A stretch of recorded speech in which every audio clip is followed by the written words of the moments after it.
Anxiety is a lot more optional than we like to think. There's a lot to be controlled and managed. The reason why we have so much anxiety, a lot of it has to do with the way that we feel like we should be in 2 or 3 places at the same time. And that makes us feel very anxious. We also feel anxious when we are standing in front of multiple paths, multiple options, and and we're trying to figure out which way to go, and we're not sure which path we should take. And so we wind up looking at all of these different things that we could be doing, and we can only be on one path. And so with respect to our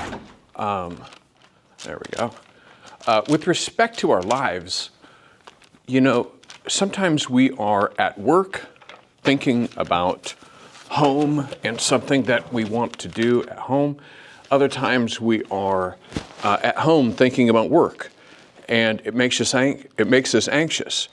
One of the most acute pains that we feel when we're anxious is the one where we're dealing with like that, where my mind's at home thinking about things at the house, relationships while I'm in this meeting, or I'm at work doing this job, and my mind's divided and it's ramping up my anxiety.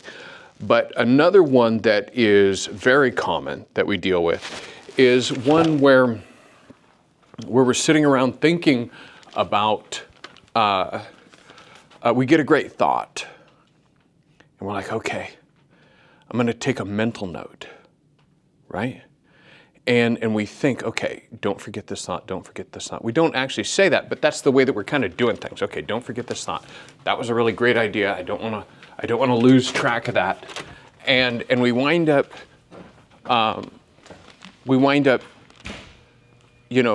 it causes a fair amount of stress, right? And then we get another thought and another thought and another thought, and we're trying to take all of these mental notes. And what we wind up with is anxiety, because it's very much like having, if you could picture each one of those ideas similar to a fly buzzing around your head. One fly is going to be kind of annoying.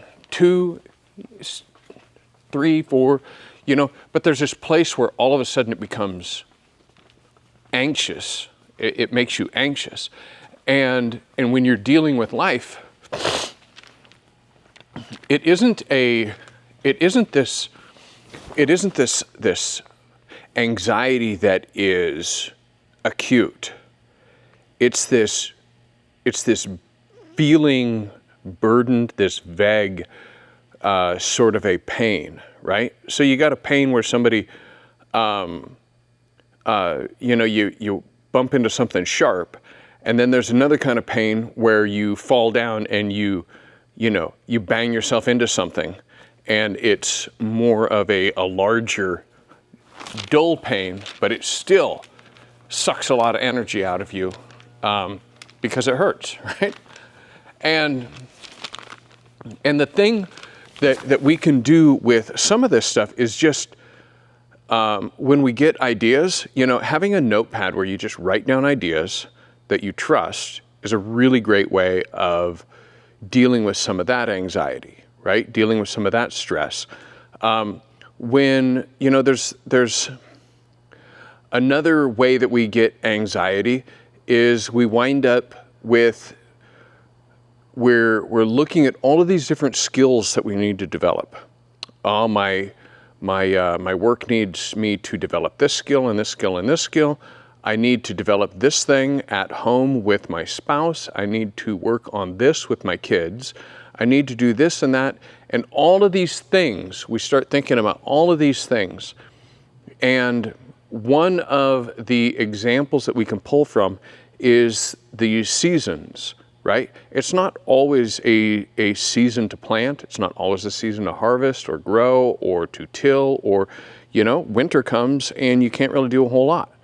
But harvest time, you're super busy. And the thing with like skill development and that sort of thing, one of the things that I find helpful as an entrepreneur, I have to work on, I want to level up my public speaking skills. I want to level up my sales, being able to close a sale. I want to be able to level up my communication and organization within the business, being a great leader for my household. I need to level up my product development. I need to make sure that my money is where it needs to be. And there's all of these things that we wind up experiencing. And the best way that I know to deal with all of this is to have a theme for a month, right? So like this last month, April, and it's actually going to be May as well, is website development. I'm not going to work on any of the other skills that go into my business beside website development. So at the end of the month, I will have studied how to develop put together a website. I'll know what goes into it. I'll know where the buttons and levers and switches are on the platform that I use. And the wonderful thing is if I know that I need to work on my public speaking skill, and I have an agenda for the next 12 months, right? If all of a sudden I become anxious thinking, oh crap, I need to work on my public speaking skills. I need to, and I'm thinking about this, that, I could do better if I had better public speaking skills or better, leadership abilities. I can be at peace knowing that I can look at my calendar and go, hey, you know what? That's actually, I'm going to be doing that in 2 months. So it's cool. It's on the calendar. I trust it. I'm going to do it. And when I get there, that's the only thing that I'm going to do. And at the end of that month, or if I've got 60 days blocked out for that, I'm going to be pretty darn good at the end of that time doing that one thing. And it's, all of our learning is really a matter of pattern development or pattern recognition, understanding where we fit into the pattern. And these sorts of things take time. They take observation. Sometimes they take training. One of the greatest things that I did early on when I was starting the screen printing business, I recognized that I really, really, really needed to learn how to do art, how to create great designs, because my designs were horrendous.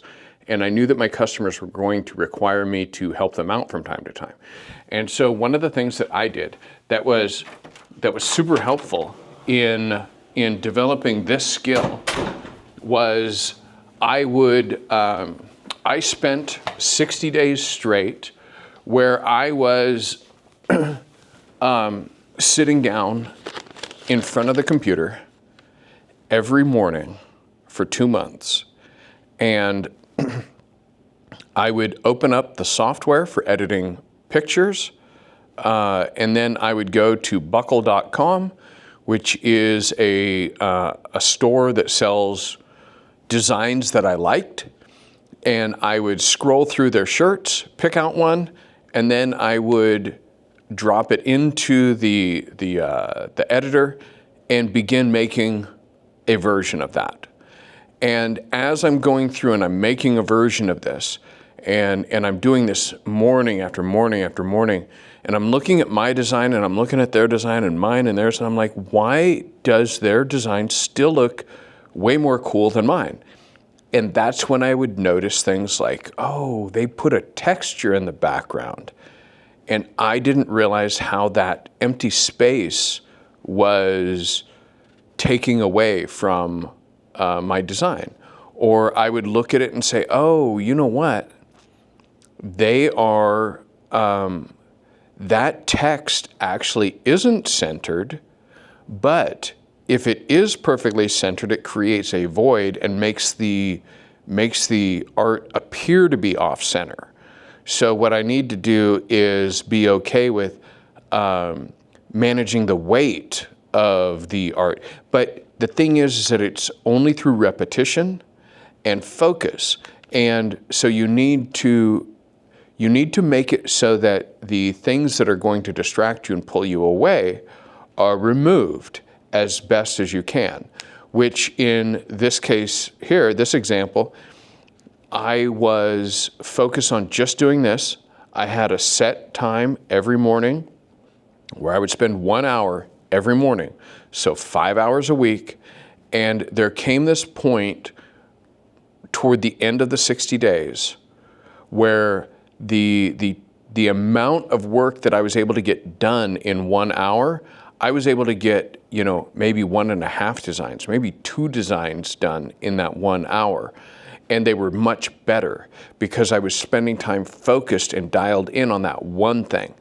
So if you're in some sort of a position where you need multiple skills, don't focus on learning those multiple skills all at one time. That'll make you very anxious and frustrated because you're going to suck for longer than you should, and you're going to be discouraged, and you may, worst case, you may actually quit and say silly things like, gosh, I guess this skill just isn't for me.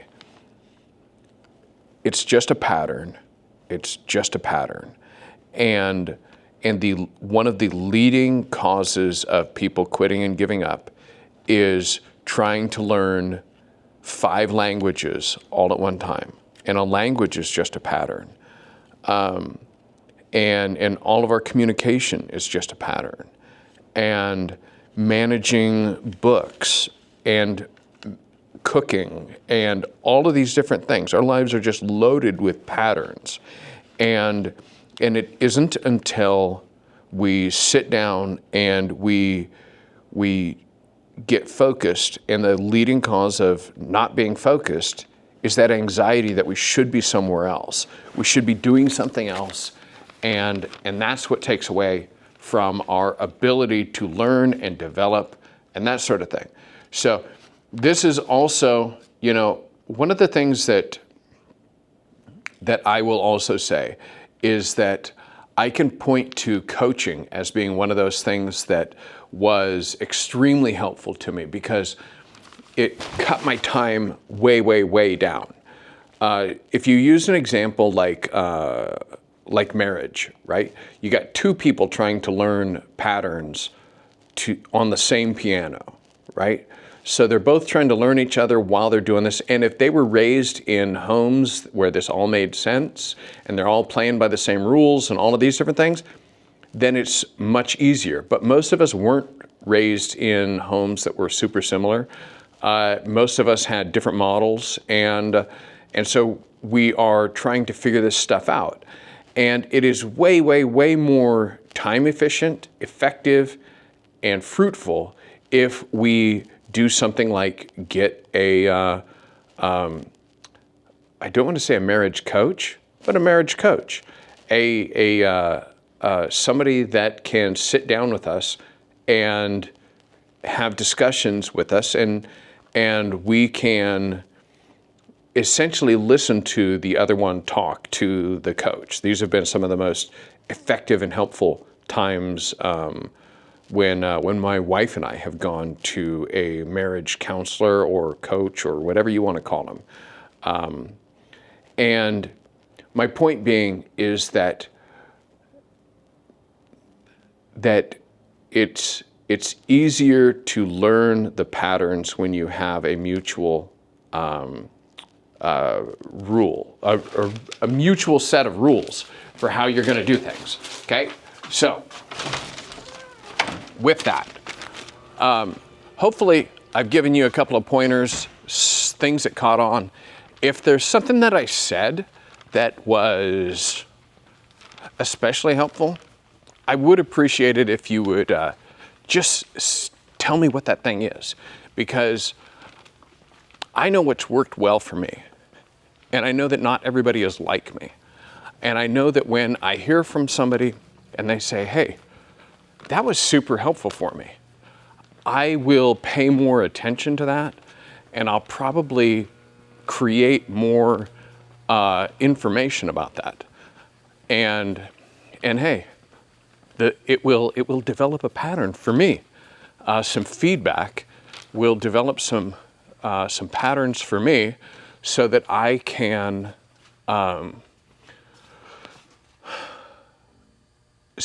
be more helpful. Because that's what I really want. I want to be more helpful, and I just love watching people win. I love helping people win. And I think that's the coolest thing in the world, is when you get to participate in other people's lives and watch them go on to, tomahawk slam dunk a ball, and you know that they were stuck and you helped them get unstuck. All right, I'm Adam Funderburg. I'm the owner of High Caliber Coaching, and I was walking through a screen printing facility that they manufacture presses right here in the U.S. Okay, tariffs aren't going to be effective here, aren't going to matter in this situation,